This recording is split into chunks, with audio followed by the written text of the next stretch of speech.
tayo.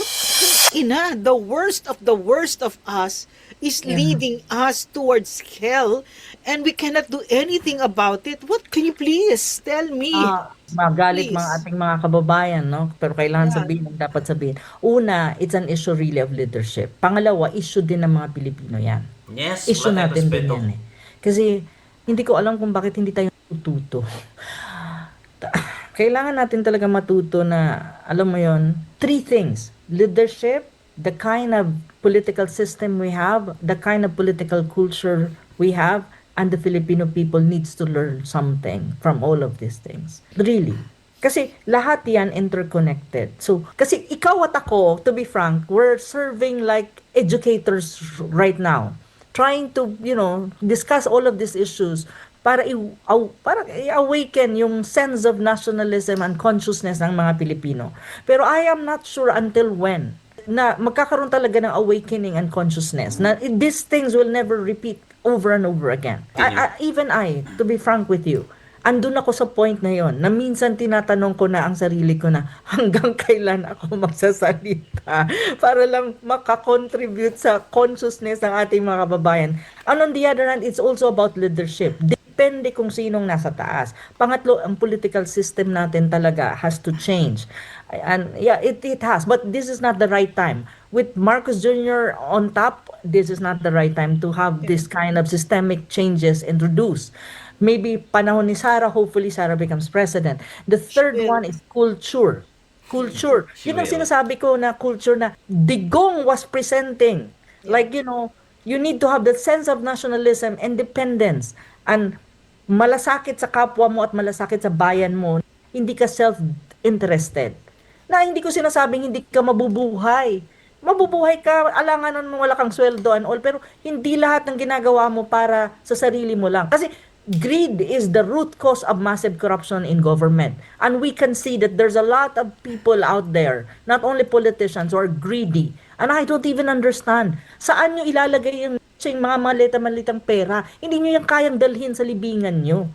Pero my God, it's happening in our country. I'm not kidding. Take note, common sense with experience. Kasi alam mo, Common ang, sense. ang, ang maganda kay PRD, to be frank, is yung experience niya grounded. May iba kasi na they become politicians, they become mayor, they become senators and all. They don't have the experience on the ground. They don't understand the Correct. psychology and what the Filipino needs really. And they kind Correct. of present themselves like, ako, ganito ako. Pero si PRD, ganun lang siya eh. Hindi, 75 nga lang ako eh. Ganun siya eh. Mga valedictorian sila, pero ako yung boss nila. Pero alam mo, the psyche, the experience, very grounded na Panoorin. Nako!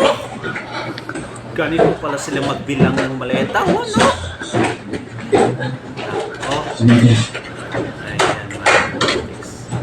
Di ba? Ang nag-share nito, ang nag-upload mga kadonatics ay si Attorney Levy Baligod, ang attorney ng 18 ex-Marines mga kadonatics. Kasi ayaw talaga nilang maniwala na may maleta talagang na-disburse mga kadonatics. Kaya, eto, pinatunayan mga kadonatics, sa pagbibilang pa lang may video na sila. Panoorin natin. Grabe, ang laki na pala.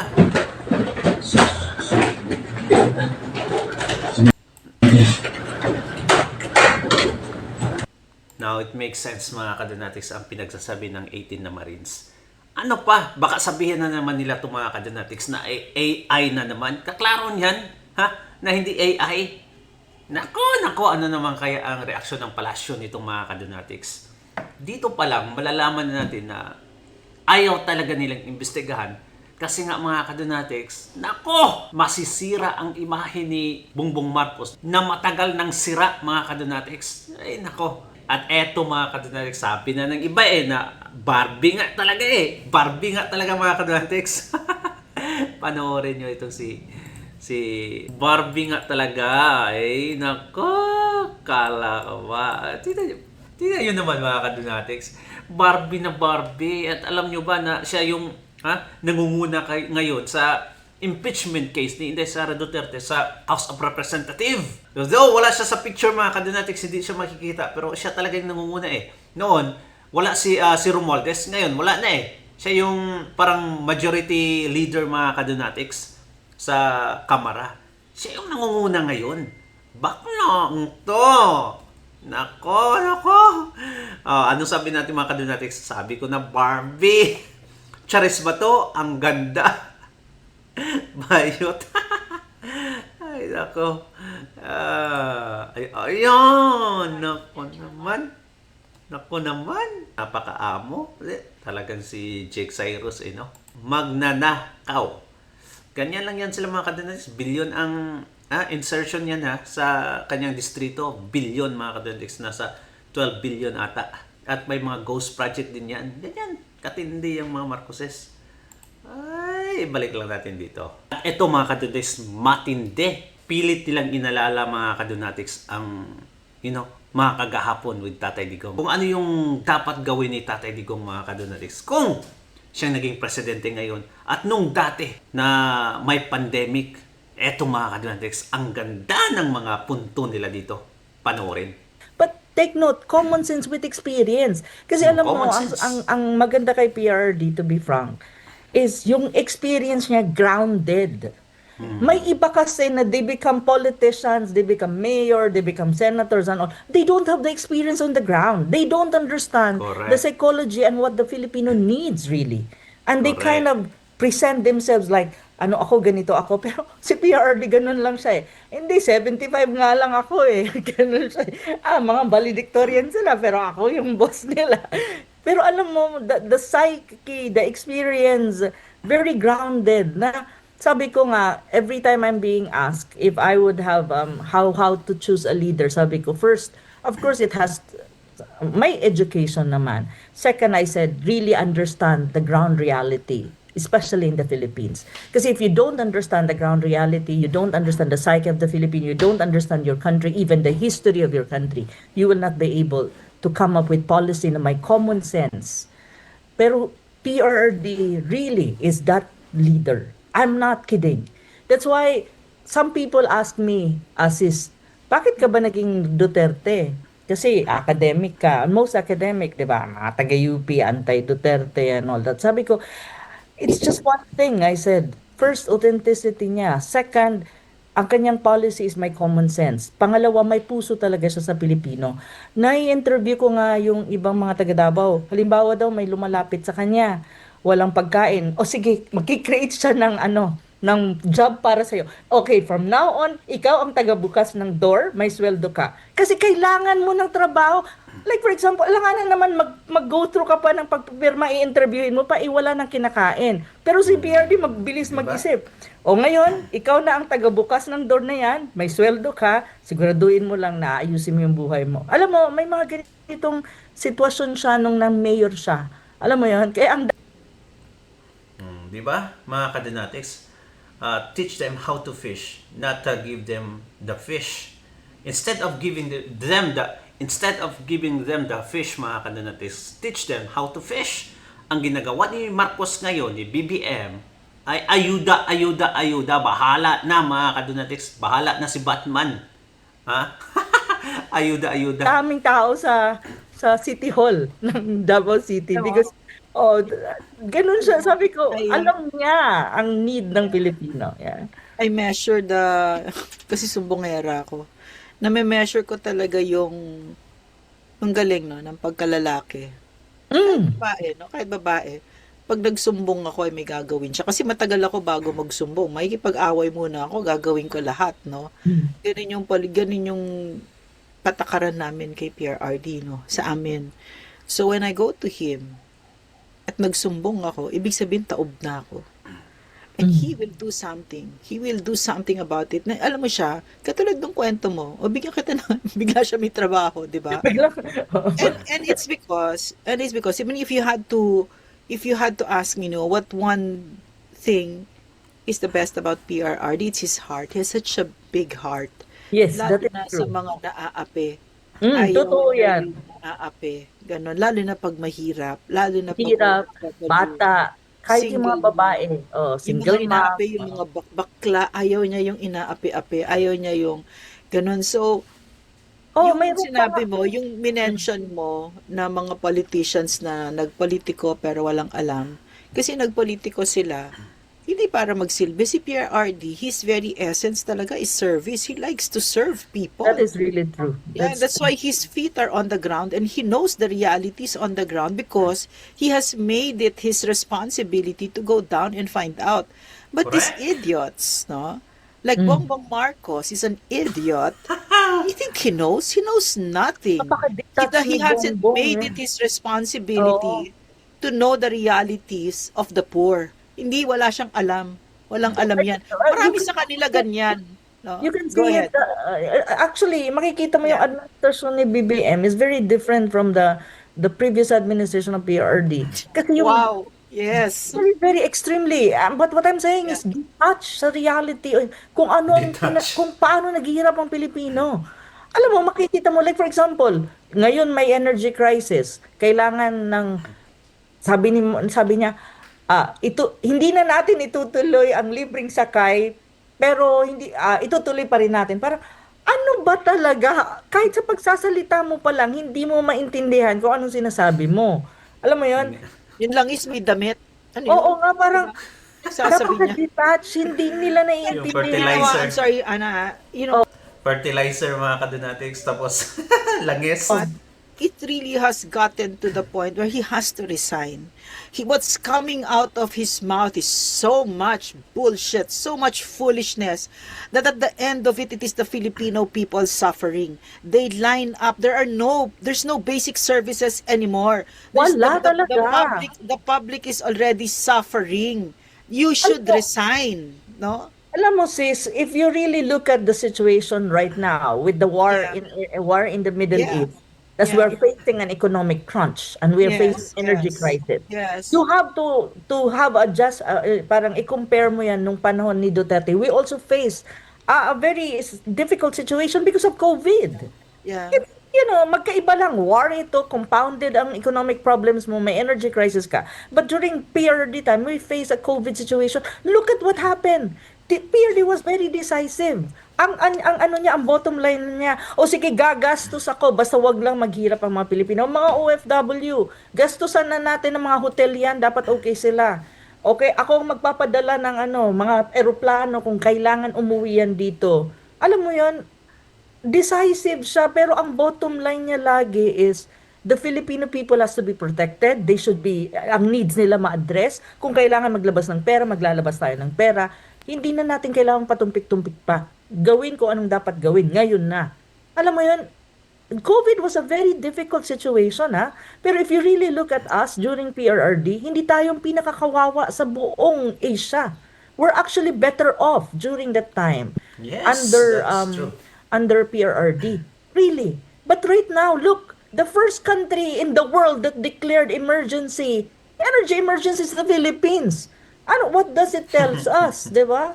Na talagang walang strategy, nothing, hindi niya alam ang gagawin niya, how to go through all of these problems that we're facing as a whole, as a country. Yung decision making hindi decisive. Walang political will. PRD has those.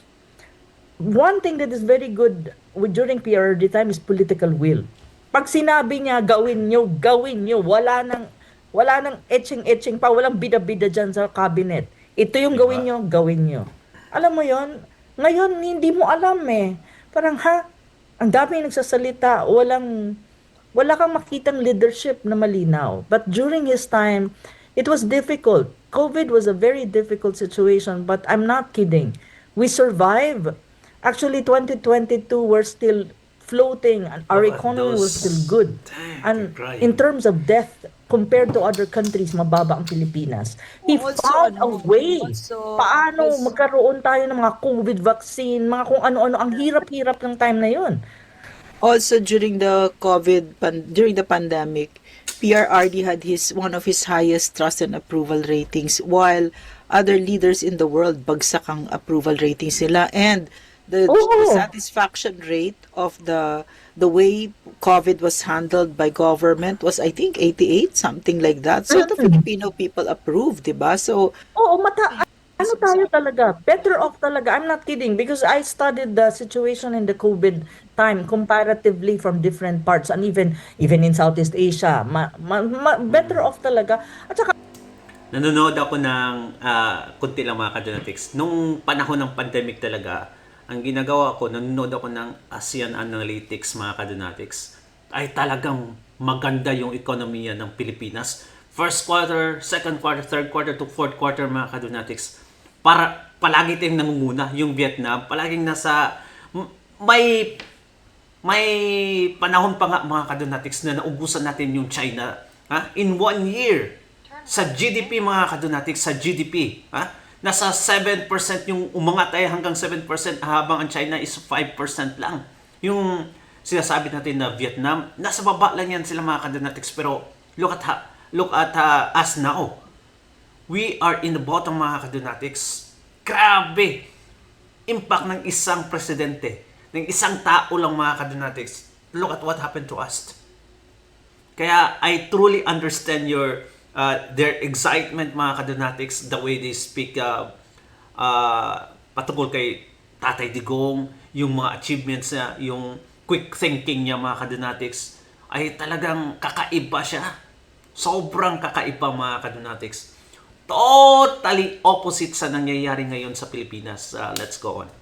ang believe ako sa kanya is always kasi nakakausap ko yung iba like for example yung mga doktor na in charge sa syempre kasi it's a health problem. It was a health problem. Alam mo ang lagi daw sinasabi ni PRRD may mga proposal, ito yung proposal namin, paano gagawin, paano ilalatag yan.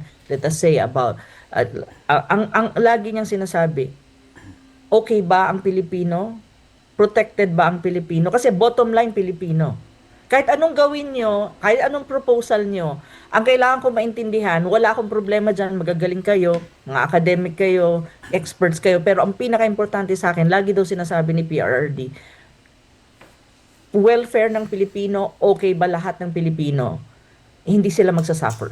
Kasi yun lang ang kailangan ko malaman. Now, kung Nakakaiyak okay, talaga. kaya nyo yan, go. Ganun daw siya. Bottom line niya talaga kung ano ang makakabuti sa mga Pilipino, especially sa mga OFW. Kasi, siyempre, galing When sa labas. Yeah. happening, he was the captain of the ship. Yes. And because of his very strong leadership, kami in our own Kasi areas, kasama ka sa cabinet eh. we also stepped up and we had to be strong also kasi we were just following his lead eh. 'Di ba? Phenomenal talaga yung leadership niya. So Anna, what we're seeing right now, no, the heart of Rodrigo Roa Duterte and his his exceptional leadership, no. He was also an excellent executive, no. What Oo. we're seeing right now, and it wasn't, I mean, when he was doing all of this, he didn't know that at some point in his life, he was going to be extraordinarily rendered by Bangag, right? He had no idea. He had no idea that this phenomenal show of love and gratitude for him was going to happen in The Hague and global all over the world, di ba? But for me, that this is the trajectory of PRRD's life, no? That greatness that I saw in him, no? So, ang tanong ko sa iyo, Ana, what do you think is going to happen? What is the pinaka message of that global outpouring of love and affection for PRRD? And what is its consequence on the Marcos, on the impeachment, and all of this? Okay, on the impeachment, on all these maneuverings of Bongbong Marcos, Martin Romualdez to take the vice president out of the presidential running. Oo. First and foremost, i-contextualize natin Yeah, kasi okay. may birthday, no? So basically, ang pinag-usapan natin kanina is anong Yeah. klaseng presidente at leader siya ng Pilipinas, which is very Yeah. obvious, Yeah. no? Hindi natin yan madideny. Well-loved until now, not only by Yeah. Filipinos, but even by other nationalities. What, That's what I can Ana, tell. question. What do you say to these idiots like Ronald Llamas who Sinabi make nito fun of this love and affection for the Filipinos? They say okay, who undermine sabi all nila? of that? Okay. Anong sabi nila? Kasi naman, that's a sign of insecurity. Alam mo, yung mga tulad ni Llamas, ano lang yan sour graping ang tawag ko dyan Wala na Sour kasi, sino ba sa kanila? Well, kasi yellow yan liberal. But look, Ninoy was glorified. Pero look, history, 'di ba? Kasi Ninoy ang kanilang ano kay Ninoy is nagpakamatay para sa bayan. But actually, if you really look at the history, ngayon alam na ng mga Pilipino na hindi totoo 'yon. So, you know, sineselebrate pa ba ang ano Ninoy's Day? Wala na. Wala kang makita sa EDSA Revolution na sila EDSA 1. Sineselebrate pa ba? Mayroon pa ba? Wala ka na makitang ganun. To be frank with right now. Maybe the yellows are doing it, but you know, ito Not yung like before, because before, not for like instance, before, me, I because was so before dilaw. they were blinded because of Yeah, the propaganda. It was yeah. everyone was By blinded Ronald because of that. Llamas, right? So, The likes of him and yeah, yeah, others, yeah. Tiberos, lahat yan. He's a political mercenary and Oo, an oo, opportunist, di ba? So, opportunity talaga. what do Pero you say to people who some mga criticize him? tulad ni na Llamas, these are just a sense of their insecurity, politically speaking, and sour graping lang yan. At the end of the day, wala silang magawa. At wala rin naman silang, well, for a person na tulad ni Llamas na nakikita niya yung across the world, even within the Philippines, na makikita mo yung outpouring of love. Syempre, ang tendency kasi niya is to make fun of it, at to make like a joke That's the out of only thing it. they can do, eh, Because no? that's the only thing they can do. They cannot do anything about it. They cannot destroy it. They Kasi cannot. Ana, they Ganun can't lang do this, talaga. eh. No, despite No, they cannot. the billions that Tambaloslos is giving them No, as they media cannot. operations, they can't come up with something like this. No, They alam mo, cannot. and one thing that they Yeah, that hindi nila ma-stage to the eh, whole no? world should know, it's like this, sis. Lahat ito, alam mo kung galing kanino ang pera na ginagamit mo para mag-produce magluto ng pagdami ng pagkain, iba-ibang putahe, maraming cake, maraming flowers, all across the world, even in Hong Kong na ako nag-attend doon. Yeah, yeah, yeah. Galing yan sa bulsa ng ating mga OFW, ah. As in, I'm not kidding. Bulsa yan ng OFW. Walang pondo yan na binibigay ng kahit na sinong politiko, kahit na sino. Kasi ako mismo ang nagtatanong, kanino galing yung mga pera? Diyos ko, ang daming pagkain, ang sasarap. Tapos mayroon pa kayong mga design stage, mayroon pa kayong mga program, mayroon pang nagsasayaw, nagkakantaan, all. Sabi ko, saan nyo kinuha yung pera? Panggastos. Ma'am, sa sarili naming bulsa. Imagine that. Hindi naman, alam mo, may iba na malalaki yung sweldo, may iba din na mga medyo maliit lang yung sweldo. Pero take note, they even share their own money para lang i-contribute at magkaroon ka ng celebration para kay PRRD. So, ibig mo sabihin, Ana, Imagine that. yung sinasabi ni Ronald Llamas, ni Jesus Falsis, no? Ito mga Mga mga insecure. bayaran ni Tambi, ito yung sinasabi nila na Tatay Karton. Mas marami pang pagmamahal ang Tatay Karton kesa sa flesh and blood na sila. Will they ever experience something like this, no? None. Definitely Nothing. So, not. talong-talo sila sa karton. Wala na kasi silang alam mo yun ang problema nila. Wala na kasi silang masabi at Yeah, wala rin wala. naman silang magagawa. Bitter kasi sila mga kadonatics. Bitter talaga. Napaka-bitter. Eh, ang ganitong mga pangyayari kasi mga kadonatics, hindi nila ma-stage, hindi nila magagather yung tao to support them. Ang ginagawa nila, kinukutsa nila ang taong may maraming supporter mga kadonatics. Yan naman talaga yung role nila as a analyst kuno na yung mga inanalisa nila mga kadonatics ay puro naman mga palpak. Wala namang silbi yung mga pag-a-analyze sila mga kadonatics kasi mali naman sa totoong nangyayari. Kaya I would say mga kadonatics, there are a clown analyst. They are there to make an entertainment na lang mga kadonatics out of politics. Ha? So the tendency for this kind of people is just to say something na wala rin naman nakikinig at wala rin naman naniniwala sa kanila. Alam mo, that's the irony of these people eh. Kasi kahit anong sabihin nila, they cannot change the fact that really PRRD, Digong, is well loved by Filipinos, majority of Filipinos. Even some of the Dilawan, even some of them or many of them actually appreciate PRRD. Hindi lang Yeah, maingay.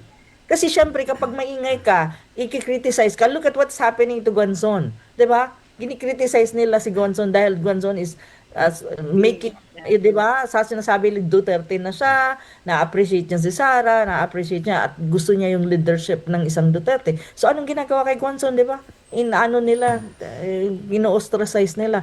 Pero marami akong kaibigan na not necessarily Duterte and they really appreciate what the former president have done to the country and to the Filipino people. I have a lot kasi ang karamihan ng kaibigan ko are not actually so DDS, but they acknowledge kung anong nagawa ng former president and they're also not happy na nasa ICC, naka-detain pa rin siya at nasa prison pa rin siya ng ICC. Marami yan. I'm not kidding. Kasi karamihan ng kaibigan ko from the academe.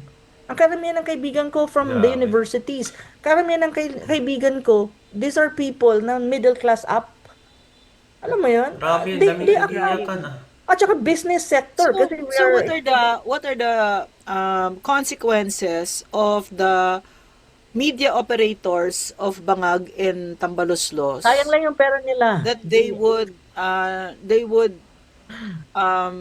make fun of something like this? Yeah, that's Mali, what I'm para hindi saying. sila nag-iisip eh. Kasi kung Oo, ako sayang sila, yung pera nila. yeah, at saka kung sila nag-iisip, no, kung meron silang galing ng konti, hindi ko i-antagonize ang group na ito. 'Di ba? I'm going to try to win them over to my side, 'di ba?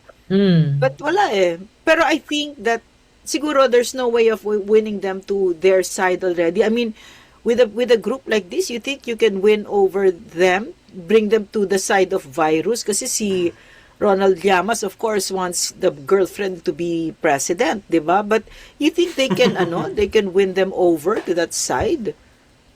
No? No way. I don't know eh. Parang wala nang um wala nang chance. Okay, so si Professor Ana naghang yata, no? So anyway, parang yung pinag-uusapan namin dito, yung kakaibang show of love and affection for PRRD na ngayon lang natin nakikita ito all over the world, sa buong kasaysayan ng mundo.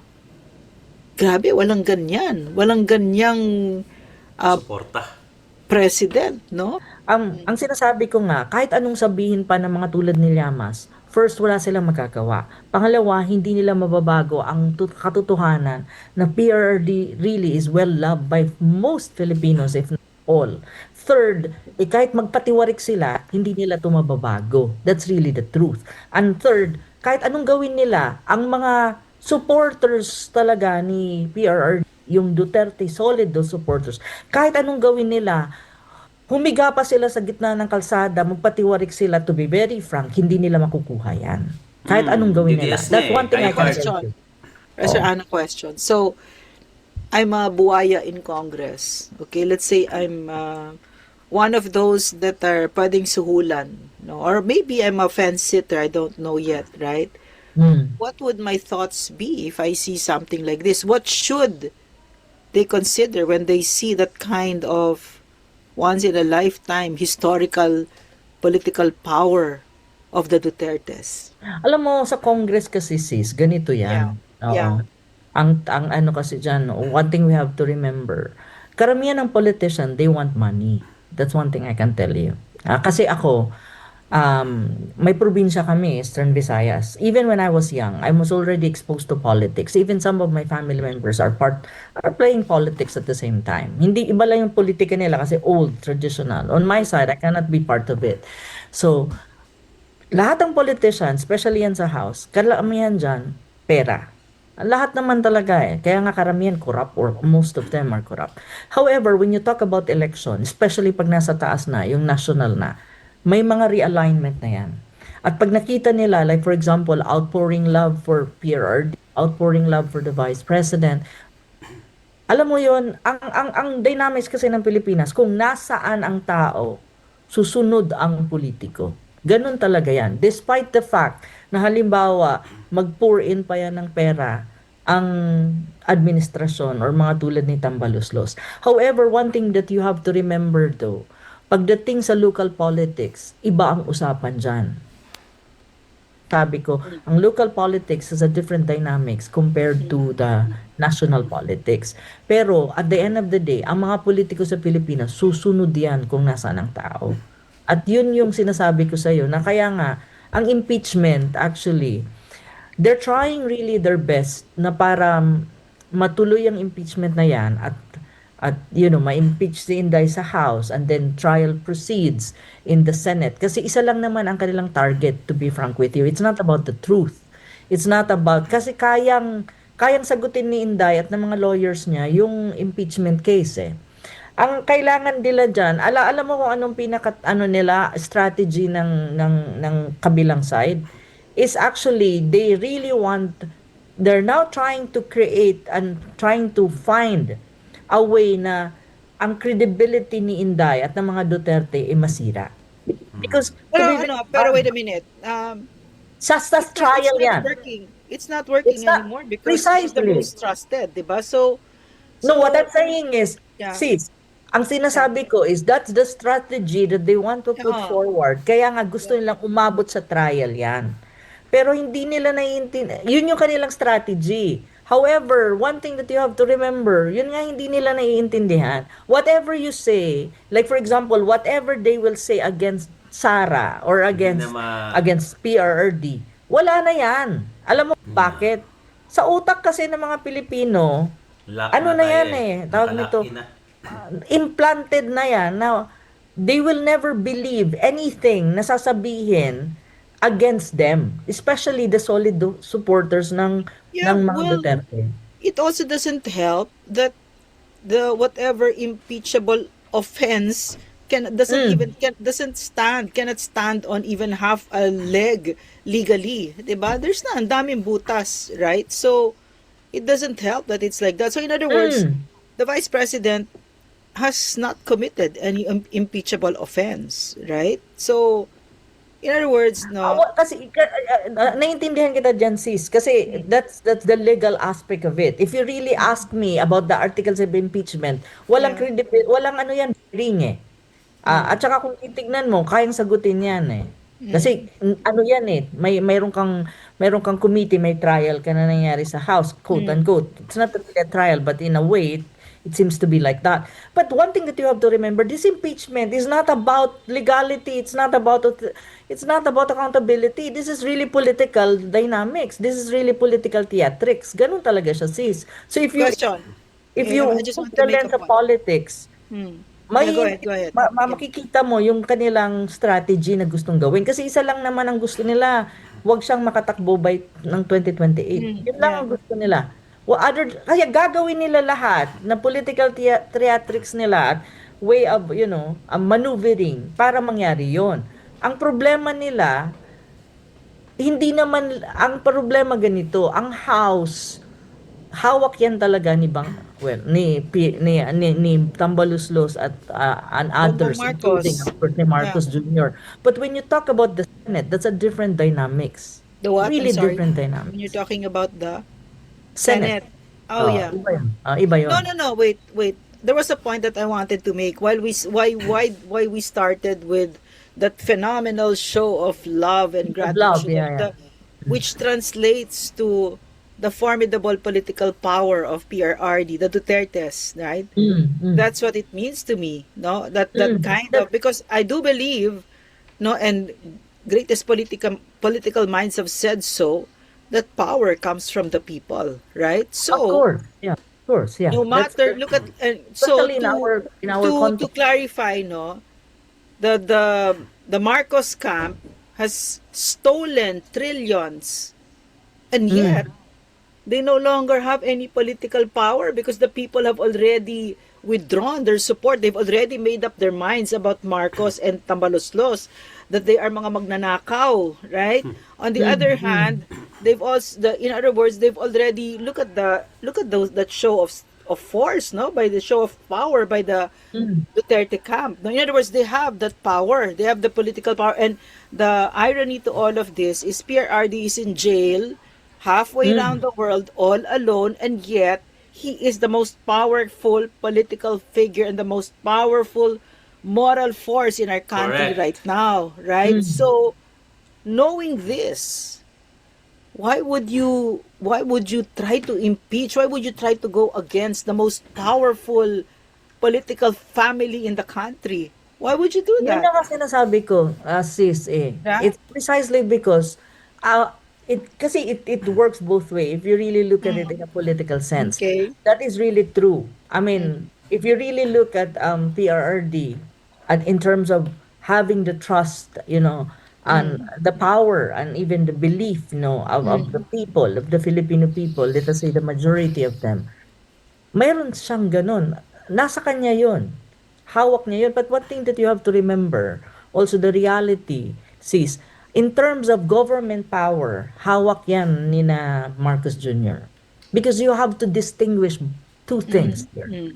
When you talk about the heart, the trust, and the minds of the Filipinos, majority, nasa mga Duterte yon. That is not Question. it's a non it's not something that we need to question.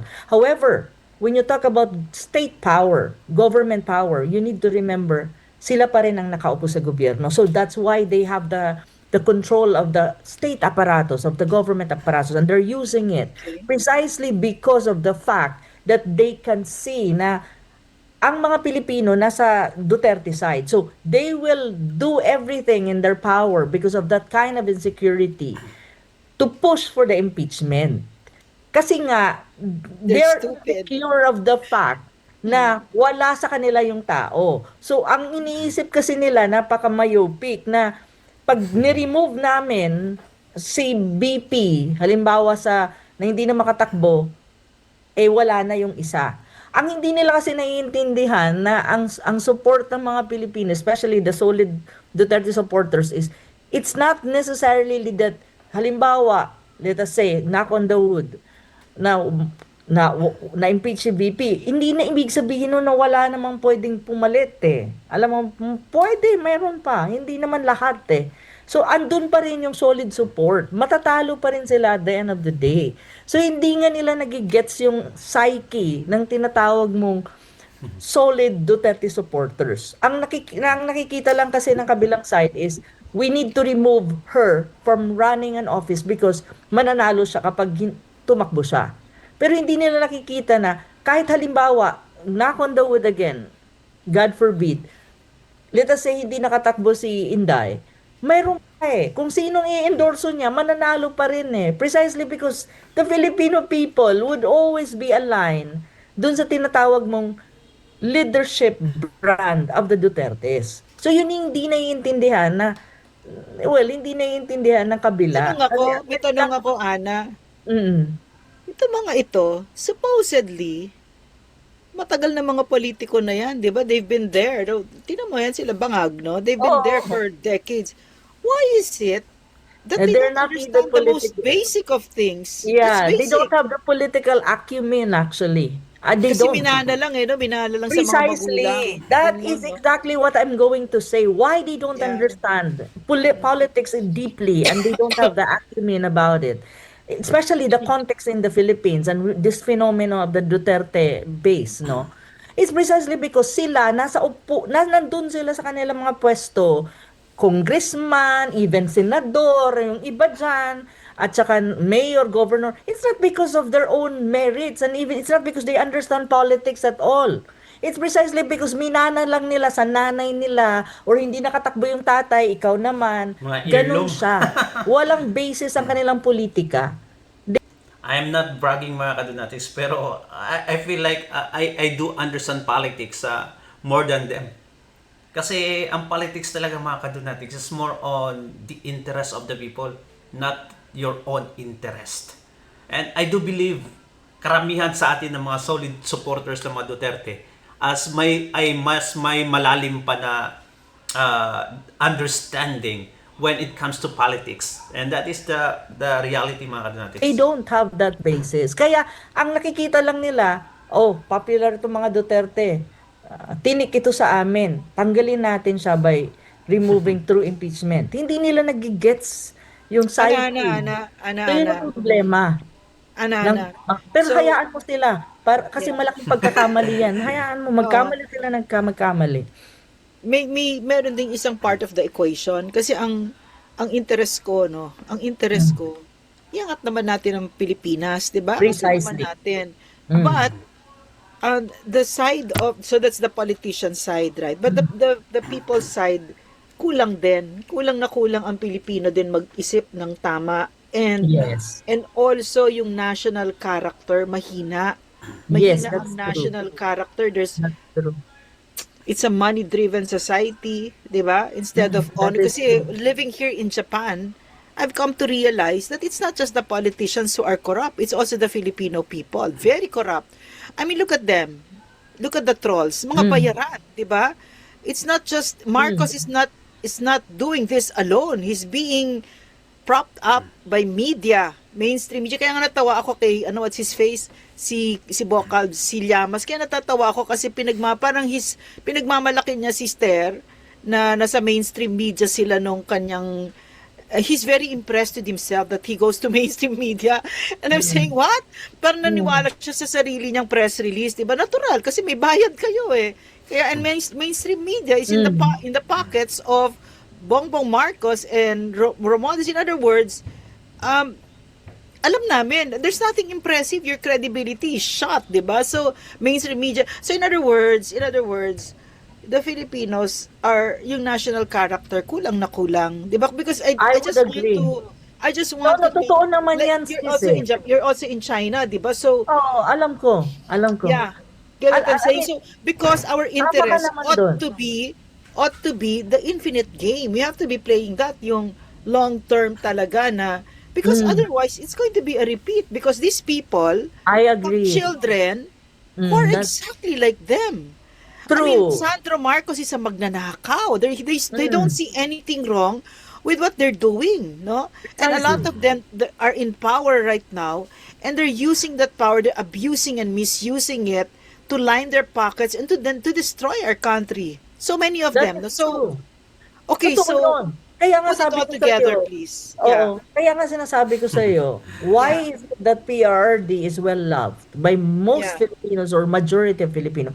Precisely also because of the fact na yung leadership niya, it was always oriented not only about being president na kailangan niyang gawin yung trabaho niya, but there Yeah. was a vision. Yeah. Actually, the mission was implementing policy, but Common the vision sense. is to change the Philippines. Not only to Correct. change the country economically to be progressive, even the peace and order, but to change the character of Filipinos. Yeah. To I truly agree with that, mga kadonatics, na alala nyo yung panahon ni PRRD pag may mga rally, mga kadonatics. Pagkatapos ng rally, limpyo, lilinisin ng mga kadonatics natin yung area, mga kadonatics. Kaya, sabi nila, wow, kakaiba yung karakter ng Pilipino, mga kadonatics, nung si Tatay Digong. Kasi wala silang nakikitang kalat right after, mga kadonatics, sa mga rallies na andun si Tatay Digong. It goes beyond that. Kasi even sa abroad, mga kadonatics, kakaiba yung respeto sa atin ng mga banyaga, mga kadonatics, knowing that our president was Duterte. At nagiging mas respetado ang Pilipino during his time, mga kadonatics. Ayaw na nilang maninigarilyo. Maraming nag-quit sa sigarilyo. Yung lalabas ka, mga kadonatics, na walang top, topless ka, hindi na pwede yun. At ginagawa na natin yun out of respect. Yung pag video okay hanggang 11 p.m. mga kadonatics, at 10 p.m. naka-cut off na. Ang daming mga binago ni Tatay Digong, mga kadonatics, sa ating karakter na ngayon bumalik na naman. Nagiging respetado tayo noon sa panahon ni Tatay Digong. Ngayon, tingnan mo, bumalik lahat yung pagiging road rage mentality natin, mga kadonatics. Bumalik yung mga empleyado natin sa mga ahensya. Tingnan nyo, sa panahon ni Tatay Digong, sabi niya, yung mga empleyado natin na hindi mag-smile sa mga tao, videohan nyo at aalisin natin yan sa pwesto. And that time, mga kadonatics, napaka-approachable nila. Sobra! If you are agreeing with me, mga kadonatics, comment down below. have that sense of I agree. nationalism na I agree. hindi you're not working for Nationalism. yourself, you're working for the Yeah. country and for your kababayans. That Yeah. is exactly another aspect of the leadership of the former President Duterte. Yeah, I That if you agree. really analyze it very well, he was he was actually the example of that. He Yeah. serves the country and he serves his fellow Filipinos Mm. because that is his heart and he's Yeah. building a character in every Filipino na dapat ganito kayo. If you want a Yeah. better Philippines, you have to embody that, malasakit at tapang para sa bayan at para sa kapwa mo Pilipino. That you work for your country, not only for yourself, not self-driven and not self-interested, na it's not about money. Yeah. Yun yung kanyang image, yun yung kanyang embodiment as a president, as a leader, and as a Filipino. And I remember mga kadonatics, ang famous quote ni Tatay Digong, I would not mind to be burned in hell mga kadonatics as long as my people live in paradise. And kung iniisip ko yan mga kadonatics na mapaiyak na lang ako ganun katindi yung pagmamahal ni Tatay Digong sa bansang Pilipinas at sa Filipino At yun ang binibuild niya during the time of his presidency. Ang problema, yung ganong klaseng trajectory na supposed to be nagtuloy-tuloy, naputol yan when Marcos Jr., well, he is the president right now and becomes completely different. Corruption is everywhere. Everyone wants to have a piece of the pie. And even ang pinakamababa sa ladder ng gobyerno ay nag-corrupt. It's Yeah. precisely because the image of the president and all of the accusation of massive corruption is really evident. So, lahat ng tao, iniisip nila, kung corrupt nga naman ang presidente namin at corrupt lahat ng mga bakit naman kami hindi pwede, naghihirap kami. Maybe we should also do the same. Yun yung Diba? difference Kaya nga sinasabi ko sa'yo, yung mga Pilipino na nag-iisip Law at of naiintindihan yung presidency ni PRRD, he will be remembered and always be loved. It's not because only of his leadership of president. It's because of what he represents. And what he represented during the time and even until now is a Filipino who loves his country, who loves the Filipino people, and who is not self-driven and self-interested. Wala siyang pakialam sa pera Yeah. Maybe other people around him, hindi ko sinasabing perfect ang administration niya, na walang corrupt ang mga ibang tao sa administration. No, I will not say that. But he himself, makikita mo yan, look at him. Nagbago ba ang buhay niya nang hindi na siya presidente? No. Nandun pa rin siya nakatira doon sa kanyang bahay na, Diyos ko Lord, nakita ko yun ha. Sabi ko kung ako ang naging presidente, bakit ako ang liit-liit, tapos yung kwarto niya, tapos yung paikot niya na Grabe, no? pataas. Di ba nakita mo yun na yung kwarto niya, yung umiikot yung hagdanan pataas? Parang, sabi ko, Diyos ko, naging presidente siya, no? Pero ganito pa rin yung buhay niya after. Ganun pa rin yung buhay niya. It never changed na maging elitista ka na assuming mayaman ka. No, it's not. Ganun, yun nire-represent niya. Kaya, for any Filipino na naiintindihan yung representation niya as a Filipino, as a president during his time, and building a national character ng mga Pilipino, dapat na, hindi ka self-interested. At you honor the flag, you honor your country, and you represent your country. Sovereignty, Ana. Yung sovereignty ng Sovereignty. Pilipinas, yung Na winasak independence ni na Bongbong naglalaban. Marcos. Binasak niya, di ba? Oh, lahat yung friendly relation with other Ana. countries, with Ana, the powers. Wala Alam mo- lahat yan at this Alam mo, time. Yeah. yung CPRRD, no? Ano siya, yung pagka-sovereign niya ng Pilipinas is a reflection of him He's a very sovereign, it's a reflection sovereign of person himself. talaga siya. Talagang, That's true. I would agree. He's and then- independent-minded and he is sovereign as an individual. He He cannot has- be dictated by anyone. And he has gone through that whole process without any shortcuts of individuating himself, no? So that That is so true. that talagang he's he's just really one of a kind. Tsaka yung sinabi mo, alam mo yung bahay niya. Oh, Pumasok ka talaga sa bahay oh, niya. alam ko. Ang una mo talagang una ko naisip, siya hindi talaga nagnakaw ito. Talagang I mean, he had the chance. At saka yung sinabi mo, no, gusto kong balikan yun, ang ganda nun yung part na yung national character, di ba? We're talking about that. You know when he was leadership was so excellent that government was at its best. Really, there was convergence. There were times when I would go up the mountain and I didn't even know what what's my department again? Kasi ba't ako nagpapako dito? Bakit ako and then si Secretary Sid La Peña, Oh, he's in his 70s, nagtumatayo, naglalagay siya, nagkukumpuni siya, naglalagay siya ng solar lights, and everybody know whatever department you were, that's the ideal of government. You all work together. And then parang, kasi you were saying kanina, di ba, that si Bongbong Marcos, the truth is they're the ones in power right now, no? But I also think kasi that government is not just them. Government is the people, 'di ba? And in that sense, kasi yung experience ko sa NTF-ELCAC, we were able to do landmark accomplishments because the people, they were with us, no? They trusted us, our word, when we said that Anak Bayan, Kabataan, Gabriela is CPP, and you just had to speak the truth. But in other words, ang taas nung tiwala nila sa iyo, 'di ba? So that's parang true.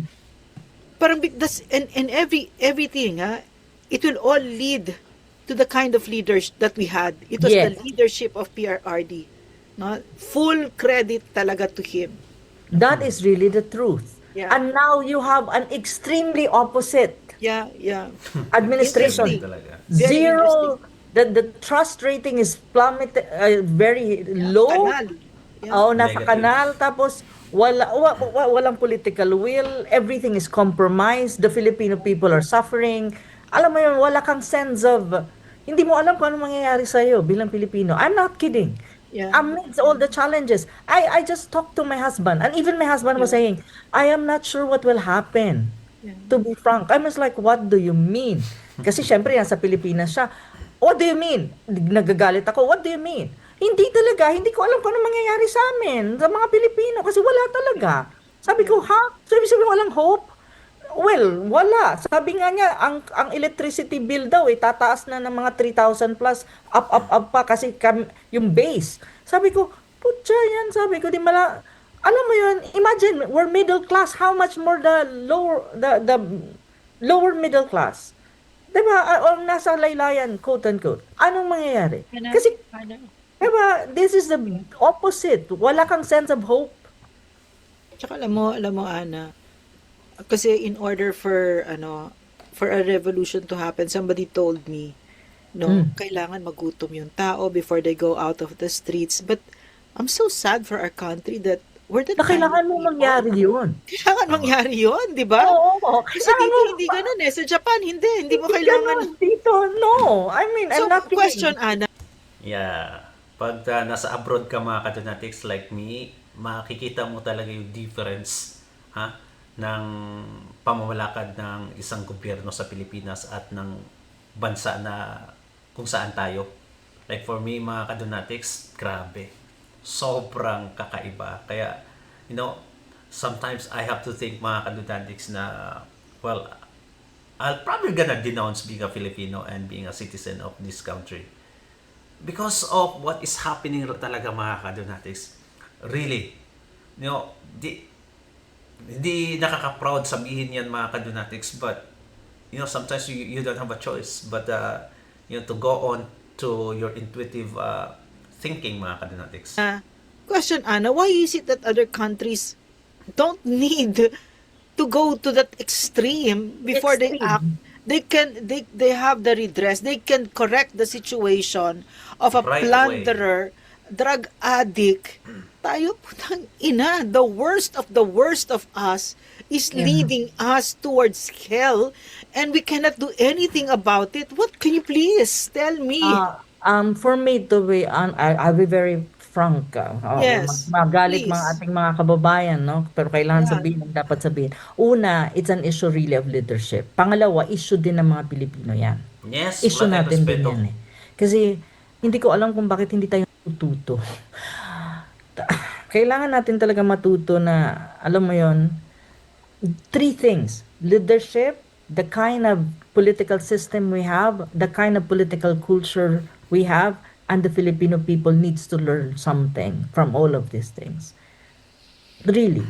Kasi lahat yan interconnected. So, hindi ko alam sis kung hanggang, kasi ikaw at ako, to be frank, we're serving like educators right now. Trying to, discuss all of these issues para i-awaken yung sense of nationalism and consciousness ng mga Pilipino. Pero I am not sure until when na magkakaroon talaga ng awakening and consciousness na these things will never repeat over and over again. Para sa akin lang mga kadinatex, I have an opinion about it. Bakit na hanggang salita na lang karamihan sa atin at it's very hard for us to, make a revolution mga kadinatex until we get to the bottom. One factor mga kadinatex, like what they said, is a leadership which drives respect mga kadinatex. Kung respeto yung leader mo na nasa taas, obviously ang nasa baba mga kadinatex, respetado din. Diba?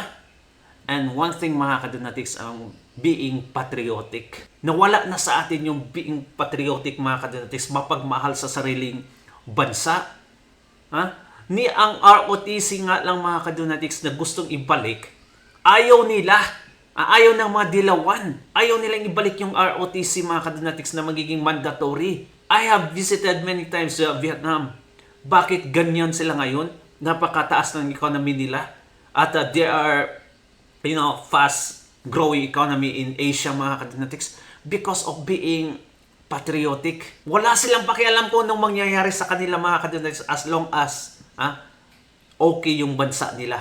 Ganyan yung talagang utak nila. So many times they fought war and they won mga kadonatics merely of the way they think. Wala yan sa Pilipino mga kadonatics. Napaka-irritated natin, madali tayong magalit. Doon sa Thailand mga kadonatics, many years din akong nakatira doon. In highway ethics mga kadonatics, never at never nilang gamitin yung horn na yan pag hindi importante. Ang iba sa kanila mga kadonatics, doon pa magagamit nung nabangga na. Pero look at Philippines. Mga kadonatics, pip, pip, pip, kaliwat kanan. Tapos kung ikaw yung pituhan mga kadonatics, so bitan, magagalit agad ang isang Pilipino. Simula agad yung road rage mga kadonatics dahil lang sa pagserbato. Ganyan yung mentality. Kaya pag may national problem, it's very hard for us to consolidate mga kadonatics, mobilize our opinion because feeling natin nga bright tayo. We have our own opinion, different opinions mga kadonatics. We are smart but the reality is we are not. Kaya ganito ang nangyayari sa Pilipinas. I'm not kidding. Even I, to be frank with you, andun ako sa point na yon na minsan tinatanong ko na ang sarili ko na hanggang kailan ako magsasalita para lang makakontribute sa consciousness ng ating mga kababayan. And on the other hand, it's also about leadership. Depende kung sinong nasa taas. Pangatlo, ang political system natin talaga has to change. And yeah, it has. But this is not the right time. With Marcos Jr. on top, this is not the right time to have this kind of systemic changes introduced. Maybe panahon ni Sara, hopefully Sara becomes president. The third one is culture. Culture. Yun ang sinasabi ko na culture na the Digong was presenting. Like, you need to have that sense of nationalism, independence, and malasakit sa kapwa mo at malasakit sa bayan mo. Hindi ka self-interested. Na hindi ko sinasabing hindi ka mabubuhay.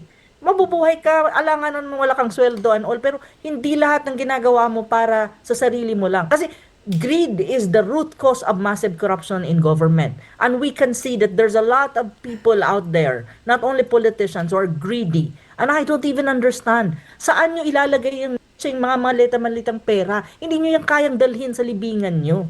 Pero my God, it's happening in our country. I'm not kidding. So, these are really the realities that we have, sis. And you and I understand this very well. And sometimes I know that we question these things. And hindi ko nga alam, sis, kung hanggang kailan siguro tayong sasalita at magta-try our best to really raise the consciousness of our kababayans. Pero ito yung totoo eh. Ito yung totoo. Very, Pero very, very interesting conversation, and I'm really sorry, but it's over. It's yeah.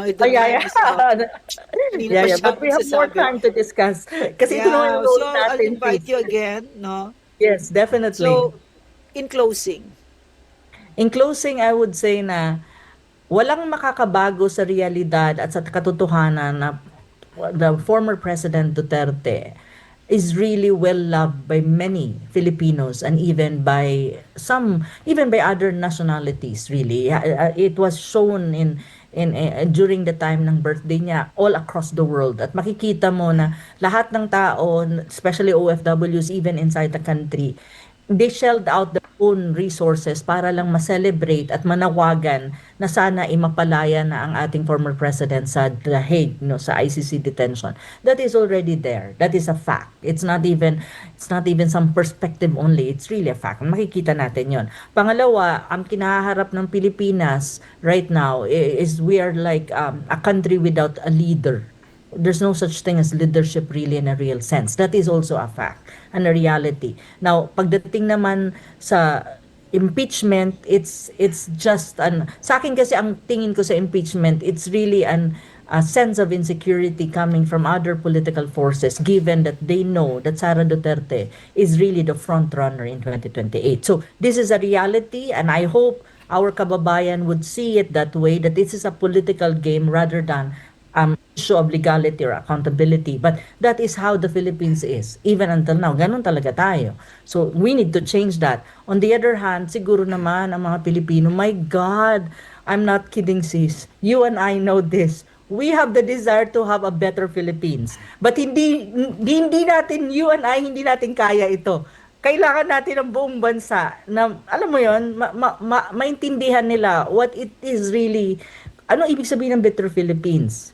Better life for everyone, and actually better Philippines, it means hindi naghihirap ang mga kababayan natin. Hindi tayo nagkakaganito na hindi natin alam kung ano mangyayari sa atin the next day.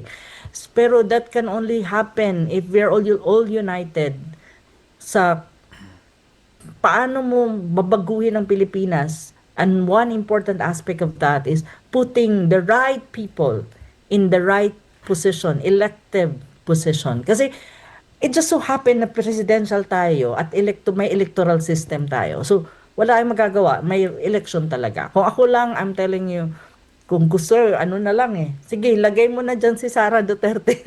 Kung ganun, pwede lang eh. Pero wala eh. Nasa constitution natin, we have an election. So, I really just hope na ang mga Pilipino... Unless may mag-overdose, no?